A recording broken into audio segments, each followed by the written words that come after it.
নয়জন মানুষ এমন ভয় পেয়েছিল যে তারা তাঁবু কেটে বরফে খালি পায়ে দৌড়ায়। এইটা কোনো রূপকথা নয়, এটা সত্য ঘটনা।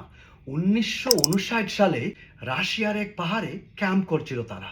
কিন্তু কিছুদিন পর তাদের লাশ পাওয়া যায়। কারো চোখ নেই, কারো হাত নেই, কারো জিহ্বা নেই, কারো পা নেই। আশেপাশে কোনো লড়াই করার কোনো চিহ্ন নেই। বরফের মধ্যে কোনো পশু পাখির পায়ের কোনো চাপও নেই। শুধু পাওয়া গেছে তাদের নিজের পায়ের চাপ, মানে তারা নিজেই পালিয়েছিল।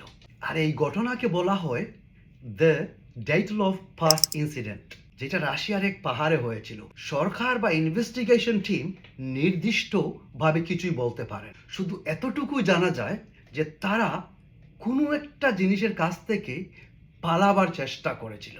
কেউ বলে এলিয়েন তাদেরকে নিয়ে গেছে, কেউ বলে কোনো আত্মা তাদেরকে মেরে ফেলছে, কেউ বলে জিনে ধরেছে। বিভিন্ন থিওরিস্টরা বিভিন্ন থিওরি দিয়েছেন, কিন্তু আজ পর্যন্ত এইটা একটা অমীমাংসিত কেস।